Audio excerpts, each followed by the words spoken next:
Hello and welcome to my FlossTube channel. I'm Jean Farish and I am here today to talk with you about all kinds of things dealing with our favorite pastime, needlework.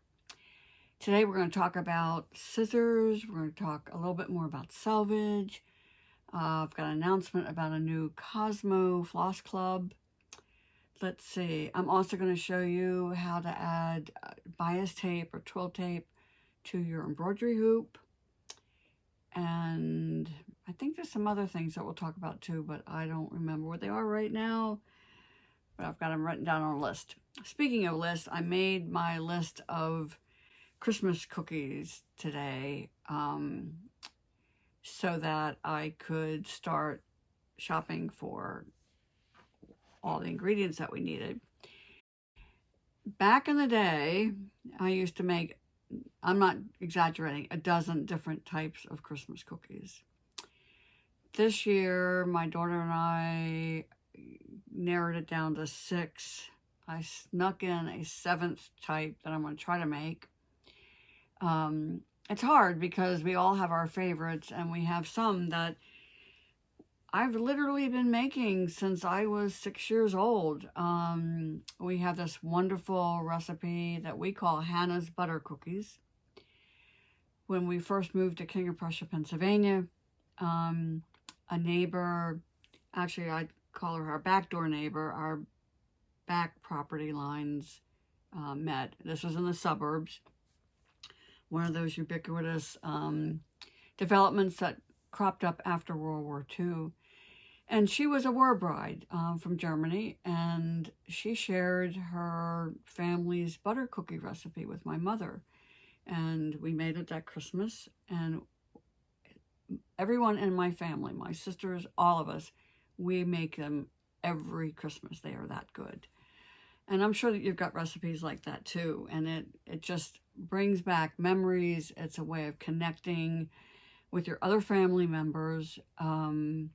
And it's just, it's just one of those wonderful traditions.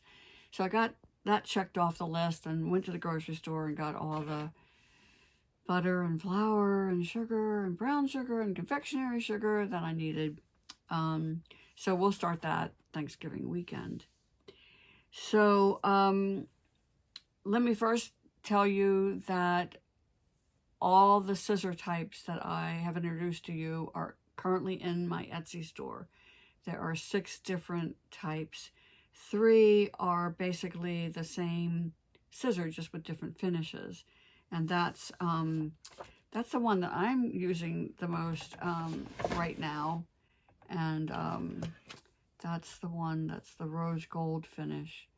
And then it also comes in gold and black, a matte black.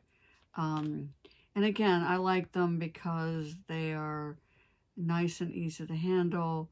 You want, whenever you're shopping for scissors, you want scissors that are both thin and narrow, sharp, and to a point. So that, to me, makes the best embroidery scissors. So I was really glad with the Christmas and other holiday gift-giving season upon us that I did get my order, and they're in the store in my Etsy shop, and that I have shipped out all the back orders, or I should say the pre-orders. And so now when you order them, I'm really trying to ship them like the very next day, and so they can get into your hands as soon as possible.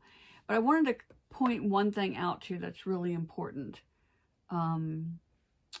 And that is, and it tells you on the instructions. So I'm gonna, let me unbox a pair here. Let me see if I get this in the camera.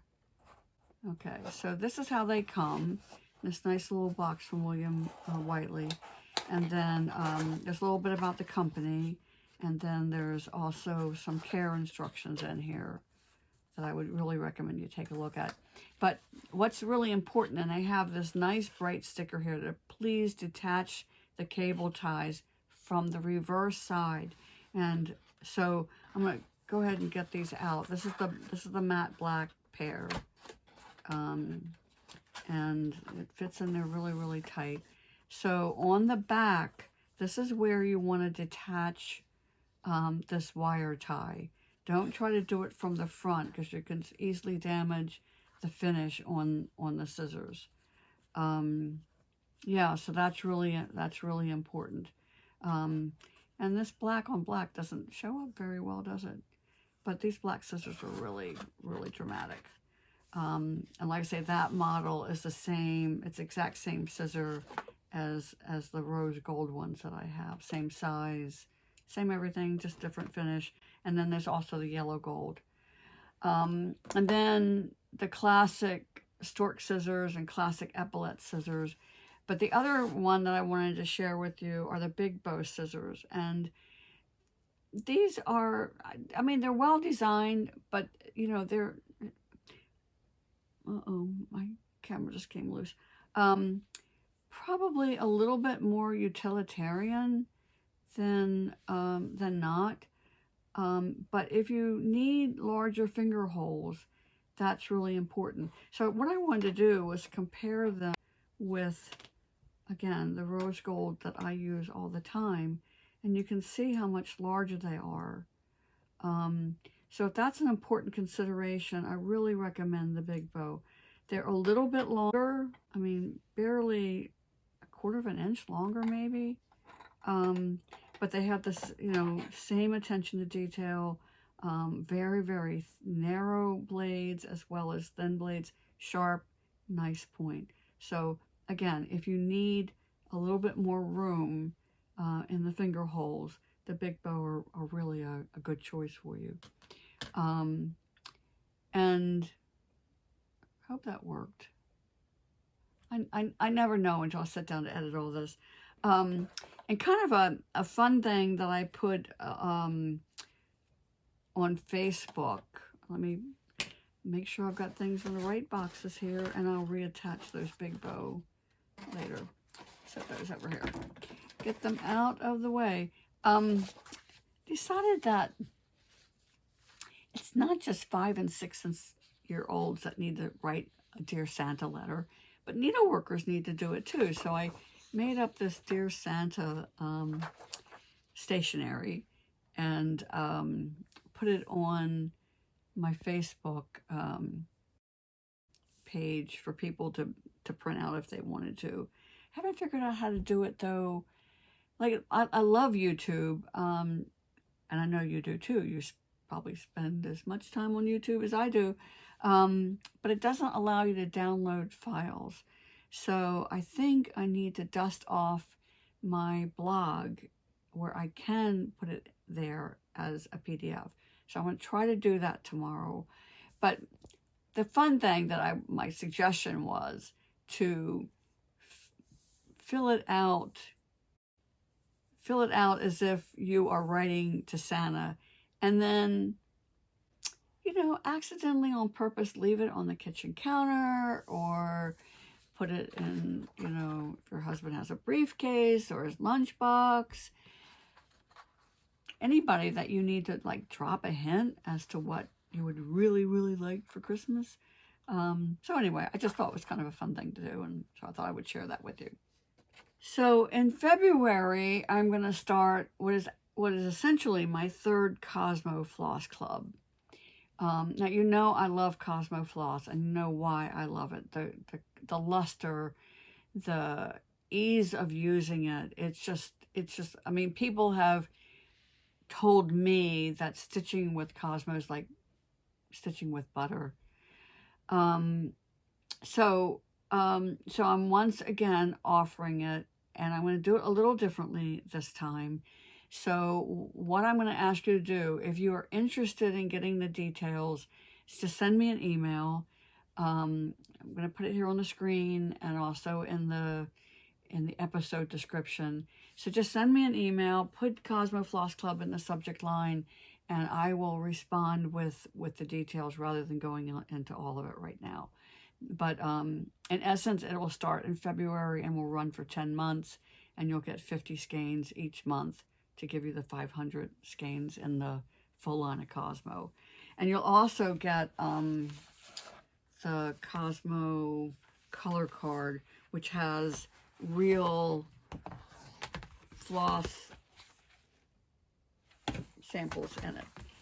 not photos, but real floss samples. So anyway, that's what's coming up for 2024. So I'm still stitching in a hoop. Can't stitch in hand yet.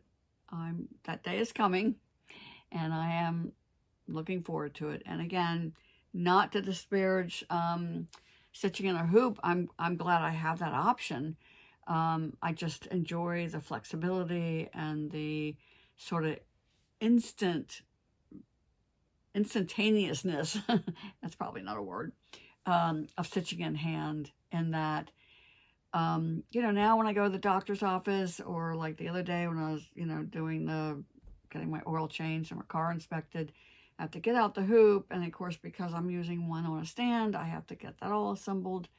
It's just not as quick as stitching in hand. So, but, you know, for those of you who do stitch with embroidery hoops, though, there's a step that a lot of you kind of skip over, and I want to show you how easy it is to do and how important it is.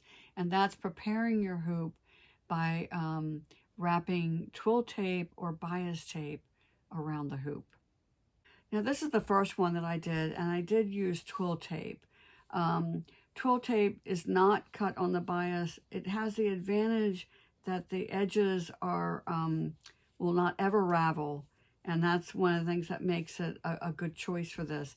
And it doesn't have to be on the bias. So that's what I've done with this one. But I couldn't find my supply of twill tape. I really need to get my studio organized. So I'm going to show you this one using bias tape instead. Now, when you look for bias tape, you want what is referred to as single fold, not double fold. Double fold comes like this.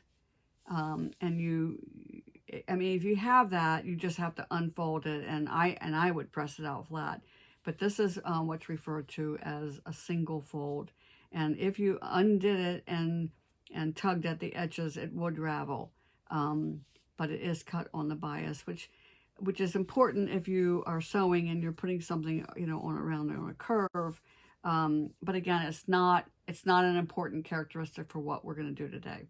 I have to say, this is going to be a little bit more complicated because I'm using a hoop that has, you know, that has a part of a seat frame. If you have one that's not attached, it's going to be a bit easier than what I'm doing. I'm going to start away from the stand, so I'm dealing with that towards the end. And you want to kind of get a nice angle, and it helps to have some sort of a clip to hold that in place, especially if you are as impaired as I am right now, still with issues with my hands. Once you get your angle, now I'm gonna correct that angle when I get back around. So you want to just keep wrapping the bias tape around, and you want it each time you're wrapping it, you want it snug up against the wrap previous to it, not overlapping. And you just keep going around. And this is why I kind of balled this up, because it's a lot easier than doing it when it's on the card. And you're going to have to like keep untwisting it, because every time you go around it twists.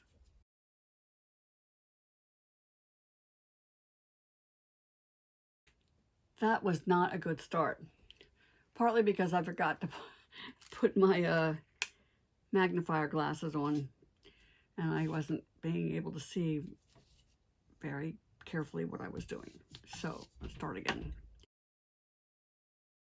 You do want to keep, if you're not careful, you'll end up with your bias tape or twill tape all twisted up, and so you're going to have to keep kind of flipping it as you're going around, like, and keep one finger on the outside to where you can't see what you're doing, to make sure that it feels smooth. And then on the inside, each time you're wrapping it, you're keeping it just parallel to each other and snug up against each other. And I mentioned bias tape and twill tape, but you know, you could really just cut a strip of fabric, and it would be kind of pretty to have just, you know, some florals or, you know, anything. The whole idea of doing this is twofold.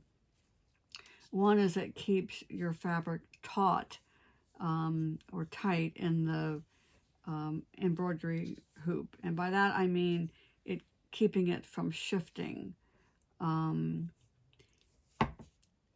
I will tell you that in general, people who try to get their embroidery, their cross-stitch fabric drum tight, are really kind of, that's a bit of overkill. It just needs to be smooth and steady. And the other purpose, I think, is that I think that it does keep your fabric from getting quite as creased. I think it'll be less creased when you take the time to wrap the hoop. And this is something, you know, it's a once-in-a-lifetime thing. This is not something you have to do over and over and over again. Once it's set up, it's prepared and done, and you know, you don't ever have to do it again. And if you have to stop for some reason, have another clip handy and, you know, clip it, because if you let go, then all your hard work of wrapping it to that point is going to be lost. Now, I have to say that as I got around to where the two pieces are going to join, I was getting worried that I wasn't going to have enough bias tape, but I do, sort of playing chicken here a little bit. Now, again, if you have a traditional hoop, you won't have to won't have to worry about wrapping it around where the stem is, like I'm going to. So this is where it's going to be a little bit different. So I've just got a little bit of a gap there between the two. And let me see if I can show it on the inside. Actually, I think that's probably better. That's going to be tighter, having it go underneath that. Okay, so I'm going to move this clip over here. All right. So I think that's going to be functional. Where the two pieces are going to join, if I'm really, really lucky, they're going to line up just fine. Okay, I think that's going to work out pretty well here. So I'm going to put another clip in here. Oh, here it is.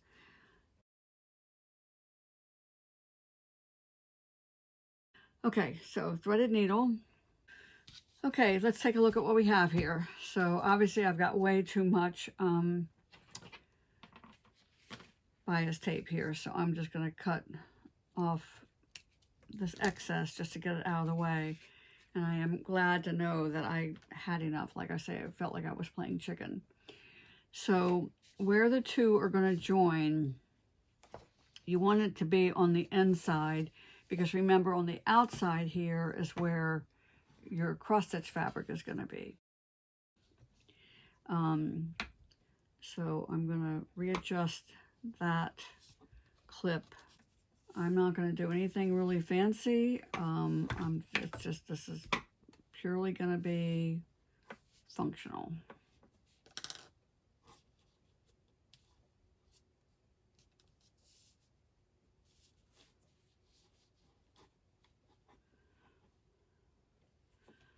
Make sure it's all nice and tight.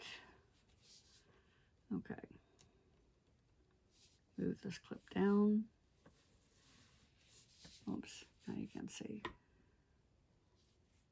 So now I have the clips on the very ends of the tape.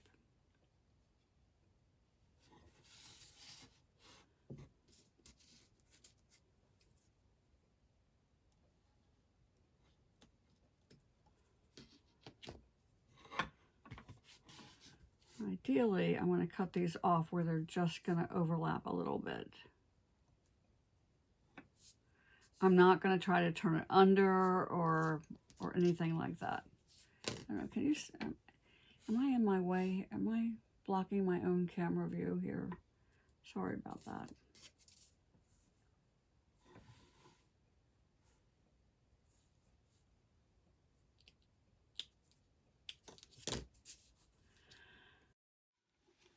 Okay, so you want to get the two pieces lined up as best you can so they're overlapping, and then you're just going to sew the two of them together.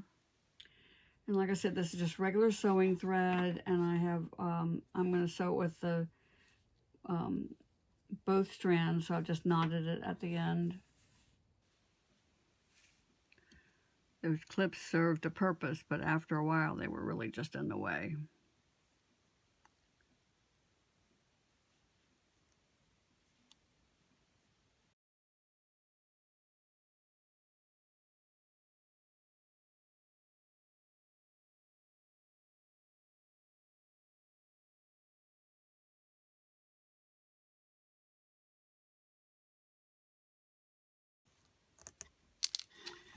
And that's it. I just need to knot this off, and I have a wrapped lower part of my embroidery hoop. And there you have it. Now this is my larger embroidery hoop. It's a different brand, and so I've got the lower part of the hoop wrapped now, and when I put the outer hoop on it, then I will be ready to go. Now, there's also a school of thought to also wrap the outer hoop, and I think I'm going to do that. I think that it's a way to keep your fabric snug, and that's really a better word than tight. To me, you want your fabric snug as far as it's not going to shift while you're working on it. But again, as just a little caution, it is possible to put your fabric in your hoop too tightly. You don't want to stretch it beyond its where it's going to naturally lay, and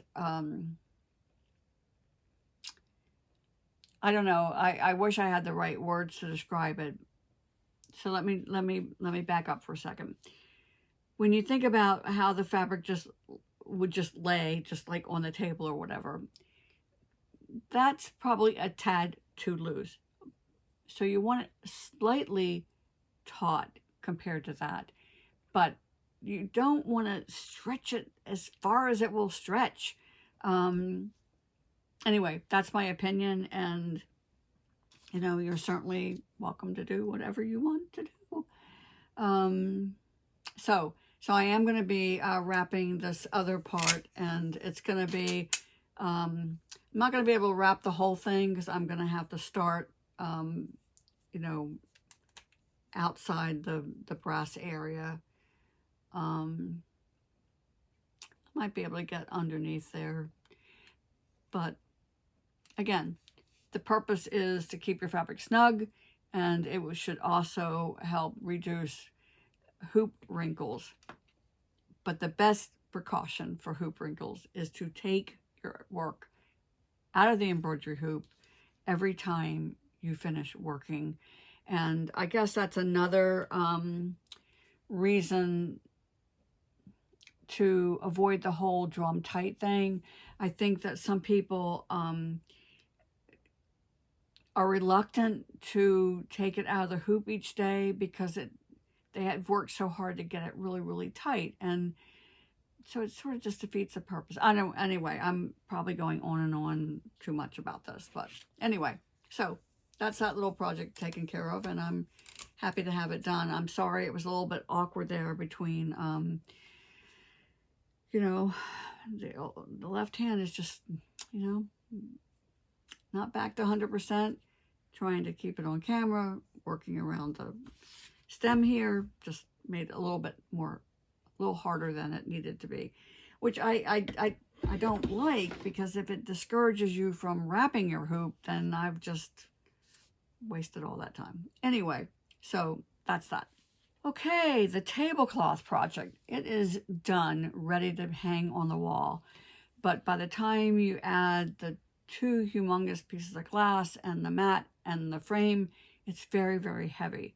And so later on this weekend, I'm going to have some help, and I'm going to get it hung up, and I doubt if I will have time to edit that into this video. But as soon as it's hanging up in the dining room, I will be happy to take a picture of it. Now, it's not going to be as dramatic as it's been in other places where I have lived, because our dining room walls are very pale gray. So it's not going to be quite as much of a contrast as normal. But I took a couple photos as Elizabeth and I were putting it together. And again, we first just put some terry towels down on the kitchen table, partly to protect the table, partly to protect the glass. Cleaned both pieces of glass, both sides. Put the frame down, so wrong side up, face down. Put the first layer of glass in, double check the inside of it. Then I had to put, there's a decorative mat, not the one that I sewed the tablecloth to, but a decorative mat that went down face down. And then the tablecloth, of course, and then the second piece of glass. And then my framer, the original framer, very cleverly made this form to hold the glass in place, that screwed into the frame, and then that allows it to be hung without a wire across the back, because if you did that, then the wire would show. So on the back, there's these two loops that will, I'll have to put 2 picture hooks on the wall, and then those hooks will go over the picture hooks. So that's the plan, and I am really, really pleased with how clean it came. I am disappointed that over the years these tiny little holes have appeared. And also, in case you're curious, I did decide in the end not to trim away any of the needlework. That was a big debate, and even up until like the last minute, I was trying to decide what to do. And I finally decided that since I was struggling so much with the decision, that obviously I wasn't like really keen to trim away the excess fabric. And I just left as a testimony to her work, and just left it as it is. So anyway, that's that project. Oh, I did mention in a previous episode that I would be more descriptive about the type of needlework, and it is really a combination. It's under the umbrella term of white work. It's cut work, and that part of the fabric was cut away. It's drawn thread work, and that some of the base fabric threads were pulled out to make some of the decorative stitches. It's pulled thread, in that where the hem stitching is done, they're pulling the original fabric threads together. And it's also needle lace. So it's all those combinations together. And I've been really fascinated by the whole project, and just looking at the intricacies. And I wish I knew more about the young woman who did this work. And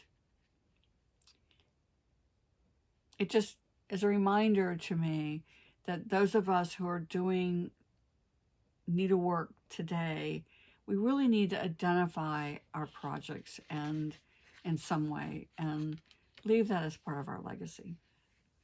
Okay, I told you we'd say a little bit more about Selvage, and part of what I want to say came as an inspiration from a comment made by a person who identified themselves as Tree Top Stitcher. And this is what Tree Top Stitcher wrote. Thanks for another great episode. Another question about the selvage. If you recommend cutting it off before stretching and pinning, do you include it in the allowance around the design? So my response to her was a question to make sure that I was understanding her question completely. And I asked, do you mean, do I include the selvage when I cut the fabric and I'm allowing the 3 inches on all sides? And the answer to that is yes. And that's because people who stitch in hoops or frames or Q-snap frames, etc., need that extra fabric because it's hidden in the embroidery hoop. And by the way, that's another big distinction between stitching in hand and stitching with an embroidery hoop, especially when you know, my projects tend to be kind of have square corners, samplers with corners, and when you've got a round hoop and then you've got the sampler in there, you've got areas that you really can't work, and you've got excess fabric. You've got a need for excess fabric because it's actually in the embroidery hoop. And that's before you even start talking about finishing. So out of respect for people who do use embroidery hoops, Q-snaps, etc., when I am cutting fabric for a class, for example, I assume that everyone will be working in a variety of ways. And so I always allow the 3 inches on all sides. Now, I would, if your framer insists on 3 inches on all sides, then no, I would not count the selvage in that. I would measure away from the from wherever the selvage ends. I would allow the 3 inches. But frankly, I have yet to meet a professional framer who insists on 3 inches. Now, we're not talking about if you wanted 3 inches of fabric to show, then yeah, of course you're going to need that plus some. To me, you need an inch on the back because I pin. Now, again, if you stretch your fabric and lace it, you need more. So this whole thing about the 3-inch rule is not a rule at all. To me, it's not even a guide. There are so many variables in terms of how the person's going to use the work in the end. We really need to get away from that rigid, you need 3 inches on all sides. And in an earlier episode, probably years ago, I talked in great detail about that. And I feel like I probably need a standalone video just on computing and measuring fabric and what goes into deciding how much fabric you need, because it's not a one-size-fits-all answer to a question. Anyway, so if you, I hope that's helped a little bit. And now I'm wondering where Tree Top Stitcher lives, because that's just intriguing. Do they live in a tree house? I would really like to know. You know, since I just brought up that word rules, I want to talk a little bit more about that. I work very hard to avoid the word rules. I prefer talking about best practices. But if that's not your cup of tea, here's another way to look at it. Have stitching goals. Have a goal. Is my goal to have pretty stitches? Is my goal to get the most joy out of my work? What is it what's my objective? What am I trying to do by spending this time doing this needlecraft? And it certainly isn't to follow rules. Figure out what it is that you are trying to do and then work to that end. And, just throw out the rule book. Just throw it out. Mainly because rules create rigidity, and they negate the fact that there are many ways to reach a goal. First of all, there are many goals. The goal that you have might be different than the goal I have. It might be different than the goal your very best friend has. So first you figure out the goal, and then you figure out how you're going to reach the goal. And so again, many different goals, many different ways to reach your goals. So just throw out the rule book. I also got a really good question about overdyes. Deborah asked me simply to define or explain what an overdye is. And because I have a feeling already that this video is going to be long, I never know how long it's going to be until I sit down to edit it. And by that time, it's too late to add anything. But let me just say briefly that technically an overdye is when you dye over something that's already been dyed.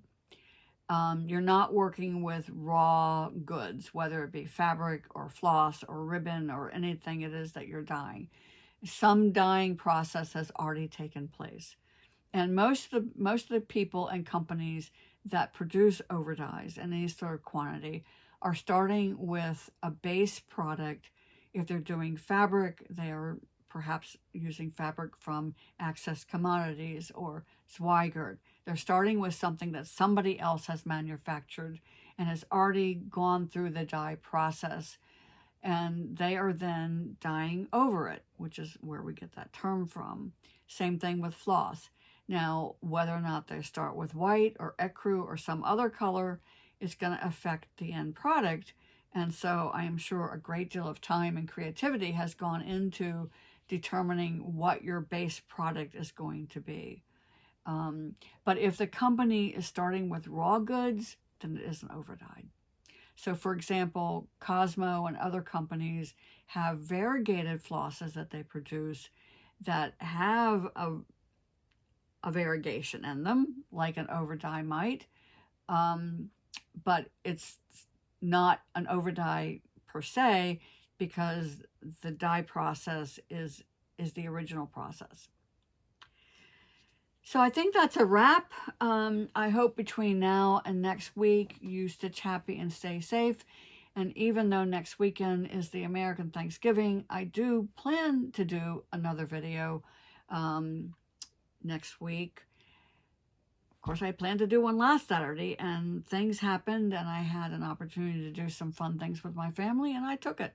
So, you know, I love doing this, and I love spending time with you, but I've long since, again, threw out that rule book and got rid of the rigidity and told myself that if I miss a Saturday, it's okay. So anyway, so again, stitch happy, stay safe, and I'll see you later.